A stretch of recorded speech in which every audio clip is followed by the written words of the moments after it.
జజ్జన కరి జనారే జనకు జన జనారే జజ్జన కరి జనారే జనకు జన జనారే ఓం ఫట్ స్వాహ ఓం ఫట్ స్వాహ.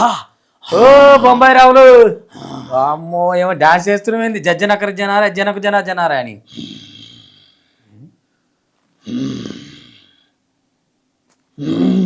ఏ పైనకాడికి జాలిగా లేవరాదు. పంటలేదురా మూర్ఖ. మరి నిలబడి నిద్రపోతున్నావా? ముందు పంట పెట్టనుండే మంత్రం చేసి ఓం సం ఫట్ ఓం ఫుం ఫట్. ఫట్ అనే అంటున్నారు ఊరంతా. ఏమో చల్లి వచ్చినమాటగా రాత్రా. కిలో ఆవాలు, కిలో మెంతులు, పావు కిలో ఆముదాలు. ఎందుకేమన్నా పచ్చడి పెడుతురా? ఆముదాలు పచ్చడి పెట్టుకుంటారా? ఆముదం మొహపొడ పచ్చడి కాదు కూరలక. కూరలకు కూడా కాదురా, నాకు ఎదురుగా పోటీ చేసినాడు పచ్చడి అవ్వాలని అన్ని తీసుకెళ్ళి మంత్రి ఇచ్చి సల్లొచ్చా. అయినా నువ్వు కాదు కదా పోటీ చేసింది, మీ కోడలాయే. నా కోడలు గెలిస్తే నేను గెలిచినట్టు కాదారా గూర్ఖా. గూర్ఖానా?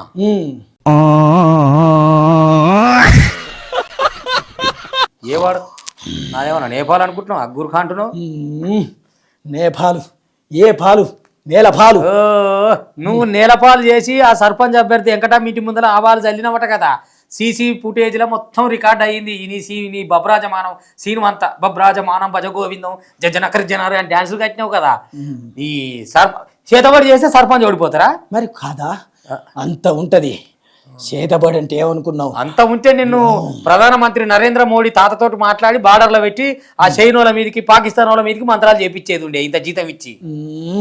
అంత దూరం పోలేనాది. ఇంకా అంటే నువ్వు ఆ విద్యలో ఇంకా నిష్ణాతునివి కాలేదా? కాలేదు. ఇంకా సర్పంచ్ల దగ్గరే ఆగిపోయినా నేను. అమ్మో. అవును, ఆవాలు చల్లొచ్చిన, మెంతులు చల్లొచ్చిన, జీలకర్ర చల్లొచ్చిన, ఆముదాలు చల్లొచ్చిన, కుంకుమ చల్లొచ్చిన, పసుపు చల్లొచ్చిన, బాగానే ఖర్చు పెట్టి ఎన్నో చల్లొచ్చిన. ఏమైంది అక్కడ? ఏమైనా అది జరైనాక తాతలు వస్తారు నేను పట్టుకపోతందుకు.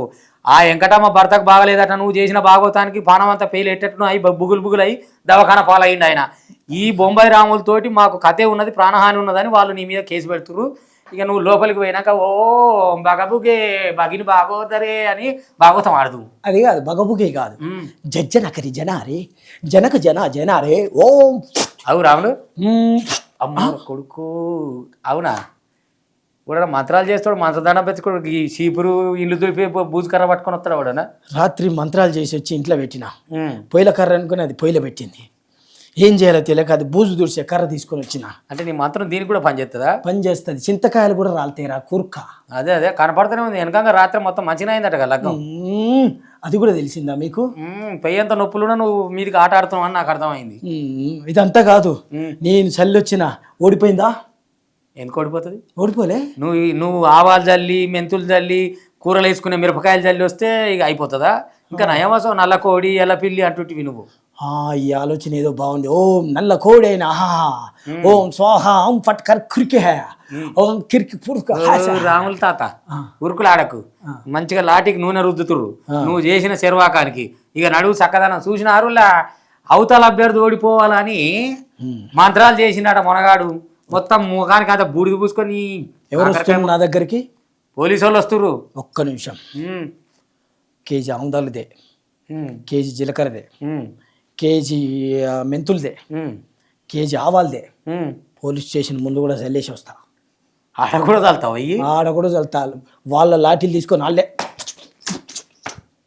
అట్లా చేస్తాం. అట్ట ఏం చేయక నీకే అంత చితా ఉంటుంది. నీ టేబులే వగిలేదు. నాకు జరాగా వస్తురు మోపాయి చూసినారు. అభ్యర్థుల మీద ఇట్లాంటి సర్పంచ్ ఎలక్షన్లల్లా చేతపాటి చేస్తే అవతల వాళ్ళు గెలుస్తుండొచ్చు. నానులా ఓట్లతో ఉండాలి, మంచితనంతో ఉండాలి. ఏదున్నా సరే మేము కాంగ్రెస్ పార్టీ నుంచి నా కోడలు చేస్తుంది, ఆ బీఆర్ఎస్ వాళ్ళు బీజేపీ వాళ్ళు ఒకటైరు అని ఇగో గీ ఊళ్ళో చూడు ఎట్లా చేసిన ఒక ఆయన మంత్రాలు. మంత్రాలకు చింతకాయలు రాలే తాత, ఈ పంత చింతపండు అవుతుంది.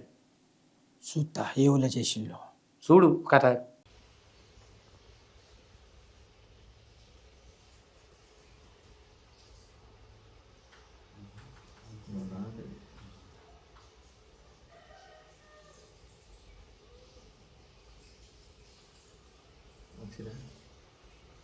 Slow motion.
పదేళ్ల పాలన కేసీఆర్ చేసినాడు, రాష్ట్రం తెచ్చినాడు,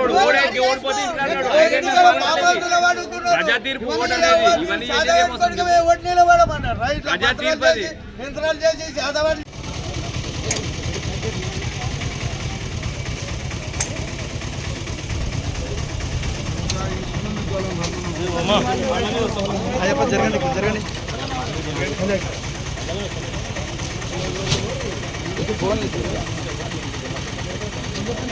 స్వామి జరగండి. మక్తల్ మండలం కాచవర గ్రామం మాది. ఇక్కడ వచ్చేసి మేము బీఆర్ఎస్ బీజేపీ తర్వాత ఇద్దరం మిత్రపక్షంలో మా అభ్యర్థి నిలబెట్టిన వెంకటమ్మ గారిని. మేము ఏదైనా సామరస్యకంగా ప్రజా తీర్పు మేరకు ఊర్లలో ఆల్రెడీ తిరిగి ప్రచారం అనేది జరుగుతుంది. నిన్న రాత్రి గుణంగా అందరం జరిగినాము. అయితే మా మీద ఎక్సున్న ఆకారం ఎవరైతే ఉన్నారో అవతల కాంగ్రెస్ వ్యక్తి వచ్చేసి ఇక్కడ మా ఇంటి ముందర దగ్గర తెల్ల ఆవాలు మొలకెత్తినవి, అవి ఇసుక, దాని తర్వాత దానిలో ఒకటి మామూలుగా చనిపోయిన వ్యక్తుల మీద చల్లే స్ప్రే బాటిల్, అవి దాని స్మెల్ వస్తుంది. మీరు కూడా మీడియా వాళ్ళు చూసండి, అది ఇక్కడ చల్లడం జరిగింది. మేము ఏమంటున్నామంటే ఏదైనా ప్రజా తీర్పు మేరకు చూసుకోవాలి తప్పితే ఈ విధంగా చేసి ఈ విధంగా లొంగబాటు కాదు. ఇదంతా చేయడం ఏంటంటే మా ఫ్యామిలీకి ఇతర తర్వాత రేపు ఏం జరిగినా కానీ మా ఫ్యామిలీ పూర్తిగా బాధ్యత వాళ్ళే ఉండాలి. ఏమైనా ప్రజా తీర్పు మేరకే ఉండాలి. ఇక్కడనే కాదు, ఎవరైతే మేము ఎక్కడైతే తిరుగుతున్నామో ఆ వ్యక్తుల మీద మొత్తం జరుగుతుంది. రాత్రి 11 నుంచి 12 గంటల ప్రాంతంలో ఇది జరిగింది. ఇక్కడ మా ఇంటి ముందర ఆల్రెడీ జరిగింది. ఇక్కడ నుంచి ముందర ఒక మా ఇంటికి 100 మీటర్ల డిస్టెన్స్లో అక్కడ కూడా జరిగింది. స్కూల్ పోలింగ్ బూత్ దగ్గరికి ఎక్కడ వెళ్తున్నామో ఆ బాటకు ఎదురుగానే వేసింది అనమాట. అంటే ఆ దాన్ని దాటి వెళ్ళాలి మనం. యాక్చువల్గా మీరు కూడా అక్కడికి వెళ్ళి చూసుకోవచ్చు. ఇది ప్రజా తీర్పు 5 సంవత్సరాలు ఉండొచ్చు. అది సామరస్యకంగా ఈ విధంగా ఒకరికి చేసుకొని ఈ విధంగా చేసుకోవచ్చు. రేపు ఏం జరిగినా మా ఫ్యామిలీకి మాకు కానీ ఏమైనా జరిగినా కానీ పూర్తి బాధ్యత వాళ్ళదే వహించాలి. ఈ రోజు ఇంత చదువుతున్న కాలంలో కూడా వాళ్ళు ఇంకా మూఢనమ్మకాలు అనేది కరెక్ట్ అనేది కాదని మేము చెప్తున్నాం. అది